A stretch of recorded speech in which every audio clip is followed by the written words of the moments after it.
So, as we gather on this fourth Sunday of Advent, we come to celebrate joy, the gift of joy that comes from the Christ child awakening in each of us. Joy, as it's defined in Webster's dictionary, speaks about a feeling of great pleasure or happiness. And yet, that's not the kind of spiritual joy that we're calling forth this holiday season. Joy, in a spiritual sense, is a celebration of simply being alive. It is the celebration of being this conduit for which we get to express God's love through us.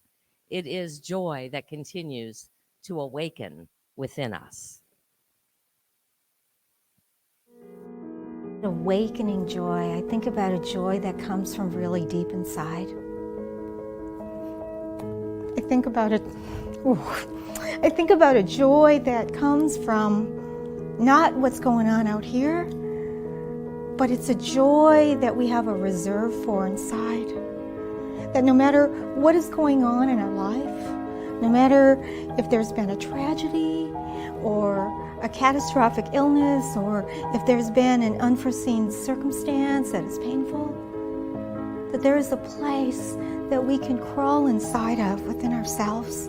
It doesn't sound natural. In fact, it sounds counterintuitive, because in our world, we are so used to joy being externally based. But when we can pull joy from inside, and we can feel from inside this gladness of life, this gratitude, a connection even to spirit, the living spirit that we are, there is a joy that cannot be quenched. That's awakening joy.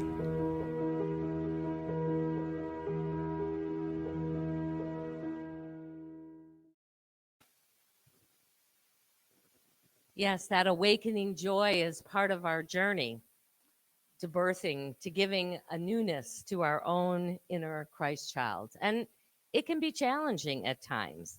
And yet, what I want each of you to hear is that there is a well of deep joy available within each of us that we can step into, that we can bring ourselves into that place where we can find that comfort and even that joy, no matter what the circumstances are. I imagine that the journey to Bethlehem was a difficult one, both physically and mentally, and probably to some extent even spiritually. Think about it. Mary is 9 months pregnant.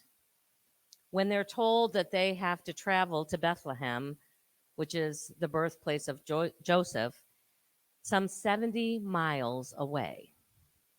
And the only way to travel in those days was by foot, or if you were lucky, on a donkey, or perhaps a camel. The journey, as those who have mapped this, likely took a week or more. Even at best, walking 20 miles, I would imagine they had to do slightly less when Mary was in that state of discomfort. For those of you who have experienced pregnancy or even been around a woman who was in her final stages of giving birth, you know it's not necessarily a pleasant experience. And I'm imagining this was true for both Mary and her traveling companion. Yet for both Mary and Joseph, they had a faith, and I imagine a peace about them, because they had been visited. They had been assured by angels, both as a vision in front of them and as a dream that they received, that gave them the faith to know that this journey was more about just giving birth to a child. It would give birth to a greater awakening of love, of peace, and yes, even joy, and not just for them, but for the whole world. They lived, I imagine, from a place of trust that God was guiding their way. In our own lives, we might encounter moments where more strength and stamina is required. And we also are often called to have that deep trust that God is guiding our journey also. Whether it's navigating a challenge or moving through loss, which often seems to happen around the holidays. I haven't figured that one out yet, but does seem to be the way it unfolds. Or overcoming a health issue, if we keep returning our focus and our thoughts, our hearts to this place of trusting God as our guide, then we get to experience that sense of awakening joy. Children are often a great reminder of this because they seem to be just a wellspring of joy. And even in their moments of unhappiness, they don't seem to last long. All you have to do is a little distraction, and the joy returns almost immediately. For us, part of our journey is allowing our own inner child to come out and play, to giving our own inner child the freedom that even in those difficult times to breathe and let that child be distracted, if you will, be refocused on something that once again brings joy into our hearts and into our minds. Sometimes it almost seems counterintuitive to do that because there's so many things to be done. Who has time to just let our inner child come out and play? And yet, when we take the time and when we can delight in playing, it reconnects us with that deep sense of faith. It allows us and expands those infinite realm of possibilities that a child always seems to be tuned into. You know, you don't ask a child what they want to be and just come up with one answer and that's what they're going to be for the rest of their life. For a child, there are infinite possibilities of what the future holds. In fact, more often than not, they'll tell you, well, I want to be an astronaut and a doctor. And then I want to, travel on a boat around the world. They can give you a whole list of things and we nod. And yet, as adults, oftentimes we forget that we are also playing in that same field of infinite possibilities. Our inner child reconnects us with that sense of joy and wonder, that joy in knowing that we live in an abundant universe, the joy that comes from knowing that we are loved and we are blessed. In Luke 2:10, as the Christ child is being born into the world, angels appear and say, "Do not be afraid. For see, I am bringing you good news of great joy, and it's for all the people." In this season of joy, take a moment and remember the angels in your life who also are seeking to bring great tidings of joy. Friends, family, perhaps even strangers who have brought light into the dark times of your life.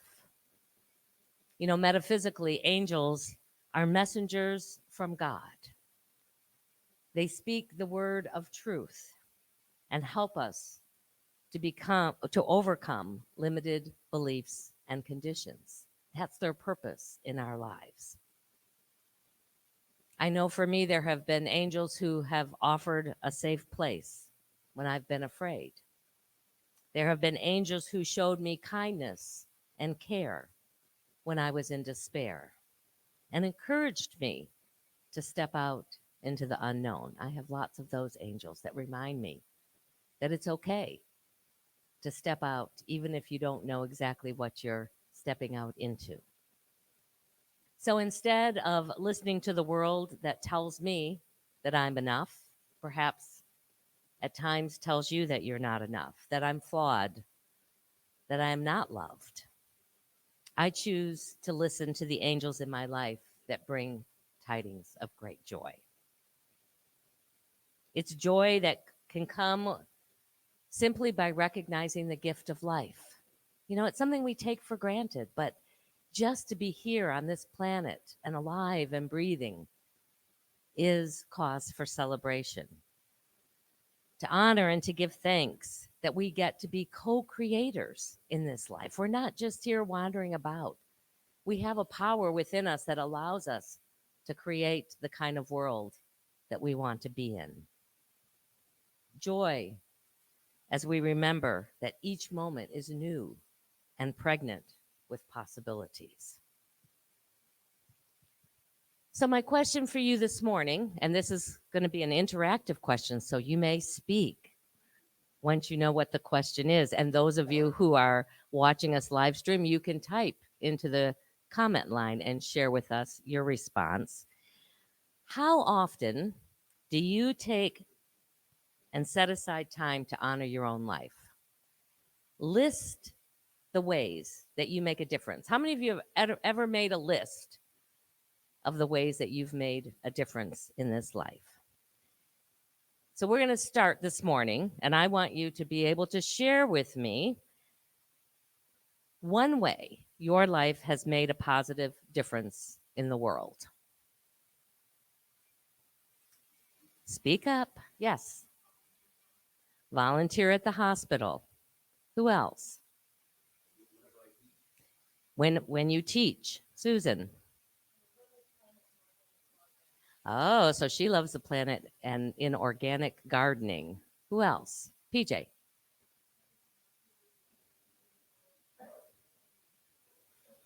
Ah, that's the key. She says that her positive difference is that she's raised two wonderful, self-sustaining adult children.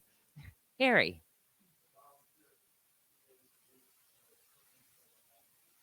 Ah, so Harry makes a difference by volunteering 2 days a week and cooking for the homeless. Yes.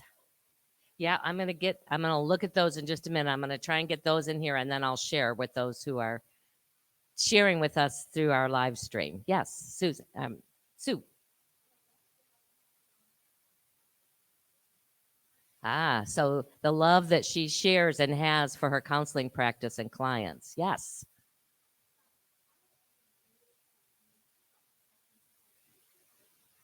Ah, yes. So she's made a positive difference by helping people find their lost cats. And that's one of our youngest children is our beautiful cat. So thank you for that.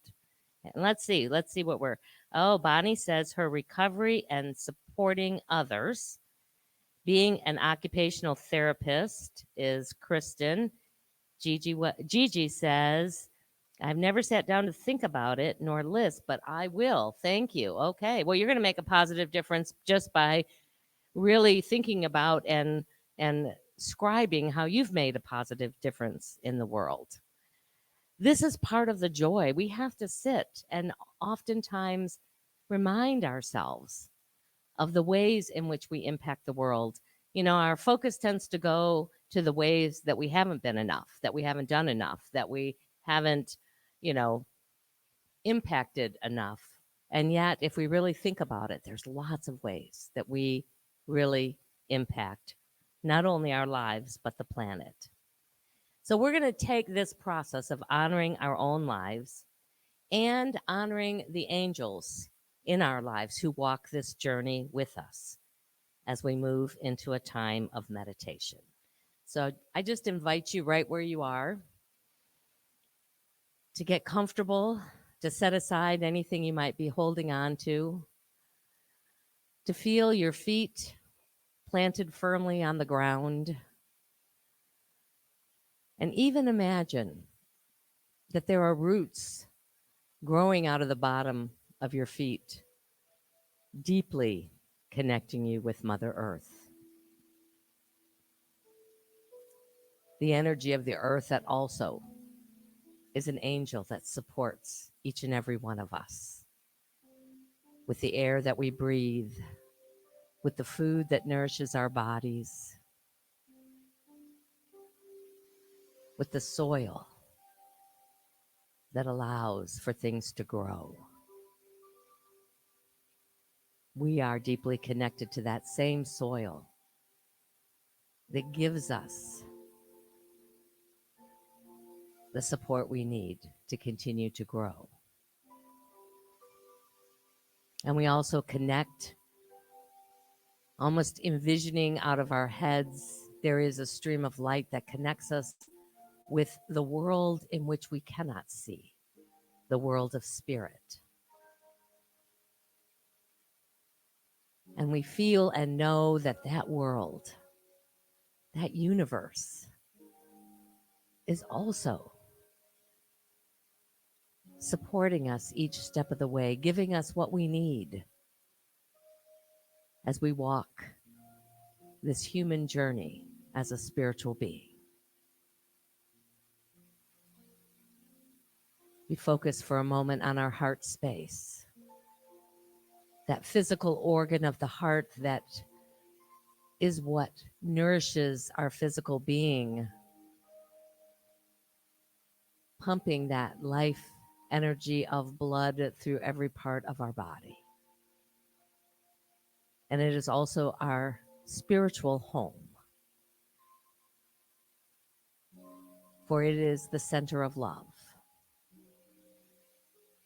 the very energy from which we've been created and which we are here to express. And into this center of our being, we take a moment just to give thanks and feel a sense of gratitude for all of the blessings in our lives, for all of the angels who have walked this journey with us. We include those closest to us, but in this expanded space, I also invite you to include everyone that passes through your mind's eye, whether it was someone who held the door for you or smiled in a moment where you were struggling. All of those little touch points which remind us of how connected we are. And imagine that there is this joy simply in this remembering, bubbling up from a well deep within you, a well that never runs dry. Call it into its fullness, into your heart space. Let it overflow into all of your body until it spills out into the room where you are. That energy of joy that becomes infectious as we call it forth and share it with others. See it multiplying more rapidly than any virus could ever do, and infecting everyone on the planet right now, for all things are possible.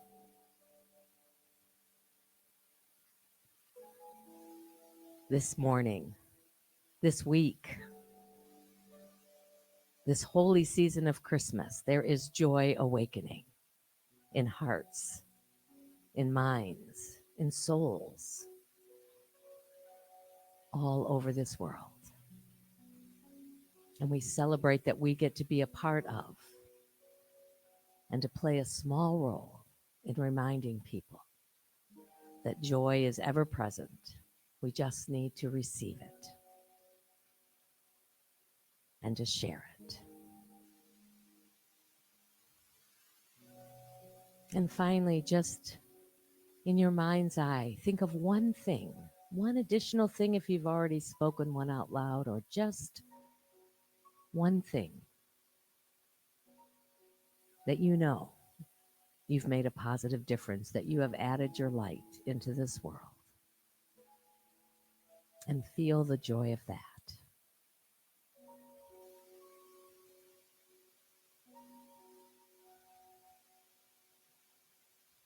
And as you begin to take that joy back into this time, into this space, into the awareness of this room, the awareness of the feet on the floor, the heart as it beats faithfully, and the heart of love as it's ever present.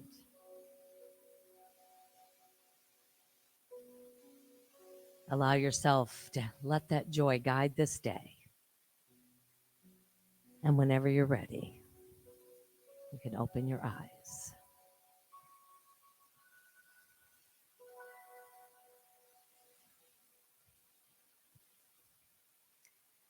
You know, especially during these holiday activities, all the busyness, there can be a whole host of emotions that we experience.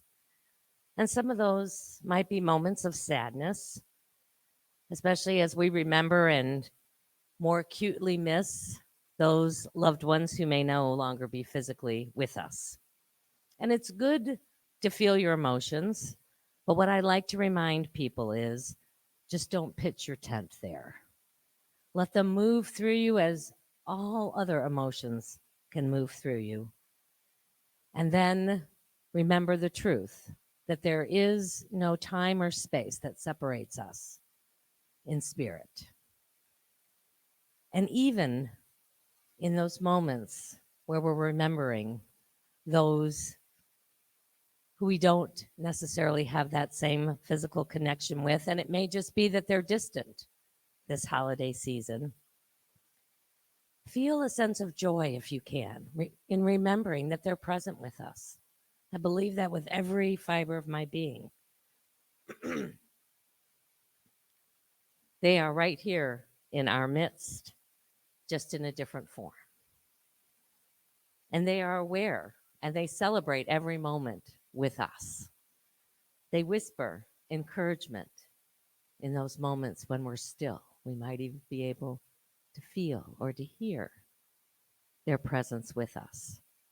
And they certainly rejoice in every stride that we make in contributing our love and our light to the greater unfolding plan, that plan that calls us to be a light into our world when there's darkness.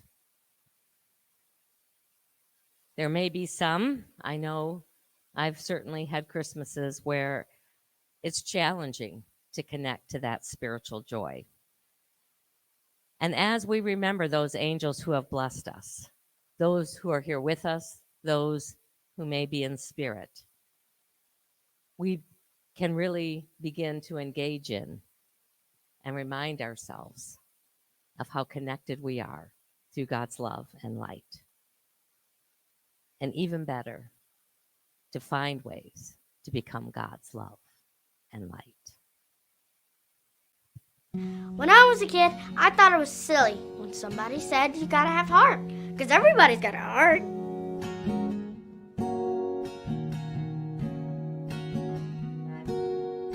Now that I'm older, I kind of get it. It just means being kind to each other. That's important, because scientists say being kind is good for your heart. And those guys are kind of smart, so it's gotta be true. So, if you want to take care of your heart, doing nice things will help. Grown-ups have a hard time doing that because they're always talking on the phone, complaining about traffic, and drinking coffee, and other stuff like that. That's why I'm going to show you some ways to be kind without even trying that hard. It'll be good for your heart. If you're in a drive-thru, pay for the car behind you. Free food, how cool is that? If you see somebody drop something, pick it up and give it back to them. They might really need it. Unless it's a piece of trash, don't give that back. That's gross. Just pick it up and throw it away. Leave a good tip. I could probably use it. Smile at people when they drive by. Smiling is contagious. Be kind to yourself. Enjoy a piece of art.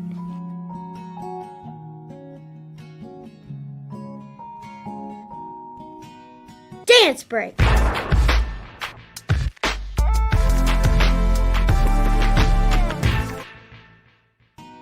Let somebody go ahead of you in line.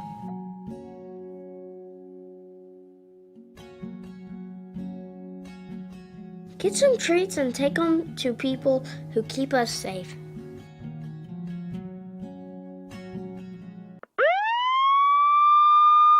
Just don't give a donut to a cop. No matter what anybody says, they don't like that. Leave a nice note on somebody's car. They'll be glad it's not a ticket. Think good thoughts for somebody who's not feeling good. You can even be nice to your little brother because it's good to be kind to everybody.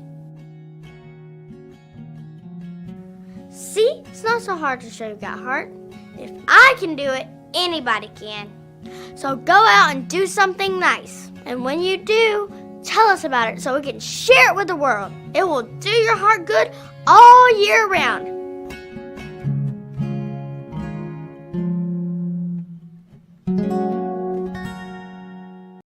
Well, it is our opportunity now to share of our good with this community. We are solely funded by the people of this spiritual community, and we are so grateful for the many ways in which you support us.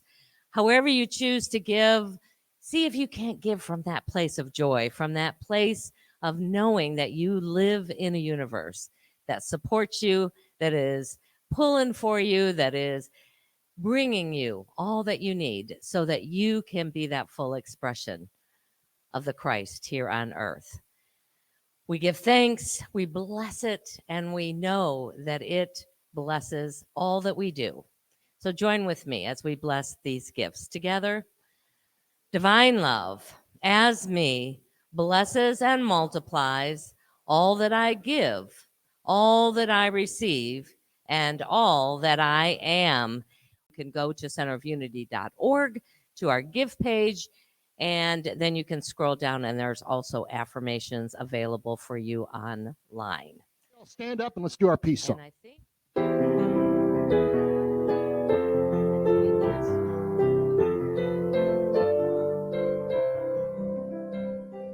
let there be peace on earth, and let it begin with me.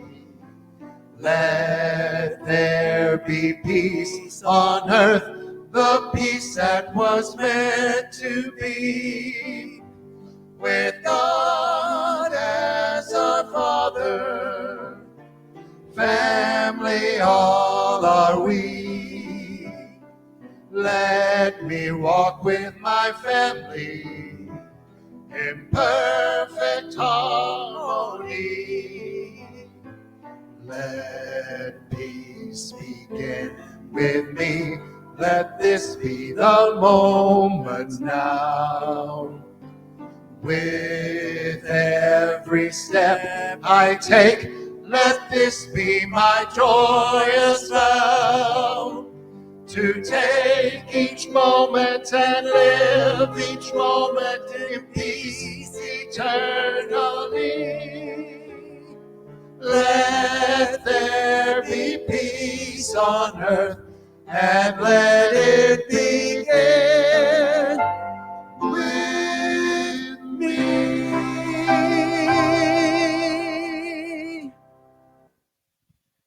And as we go into this day, into this week, with awakening joy in our hearts, we go knowing our prayer for protection together.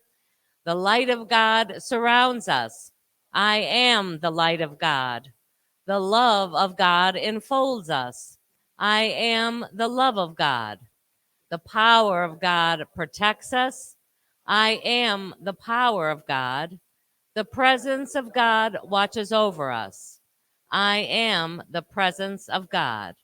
Wherever we are, God is, and all is well. Have a wonderful week. Hope we see you on Friday, 4 o'clock.